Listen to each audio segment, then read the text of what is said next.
Գյուրջան Կասկադ, հասանելի բնակարաններ 65 ամիս մարման ժամկետով։ Փաստացի ստացվում է, որ Հայաստանի վարչապետը հայտարարում է 2022 թվականից առաջ, հոկտեմբերից առաջ, Հայաստանի տարածքային ամբողջությունը ճանաչված չի եղել եւ նույնիսկ Հայաստանը ինքը ճանաչած չի եղել իր տարածքային ամբողջությունը, այսինքն սրանով դե ֆակտո քաղաքական, առնվազն քաղաքական լեգիտիմություն է հաղորդվում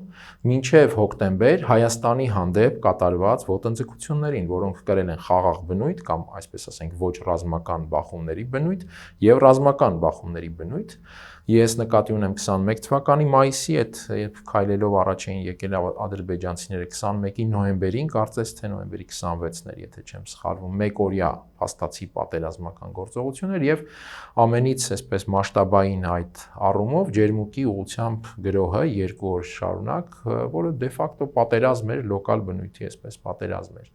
Եվ երբ վարչապետը դրանից 3 շաբաթ անց տեղի ունեցած այդ իրողությունը մեկնաբանում է այսօր այնպես, որ Հայաստանի Հանրապետության վարչապետը Պրահայում ճանաչեց Հայաստանի տարածքային ամբողջությունը, հարց է առաջանում, այսինքն դա նշանակում է, որ մինչ այդ չի եղել ճանաչվածություն, Հայաստանն ինքը ճանաչած չի եղել, հետեւաբար մենք ինչ կարող ենք պահանջել կամ ինչ կարող ենք պահանջել ակնկալել քաղաքական իմաստով մեր հակառակորդ պետությունից, եւ այստեղ առաջանում է հարց,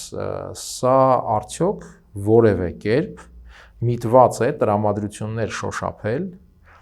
այդ դրանից առաջ եղած այդ նշածս օրինակների հետևանքների հանդեպ հանրային տրամադրությունների, այսպես ասենք, լոյալության կամ ստուգման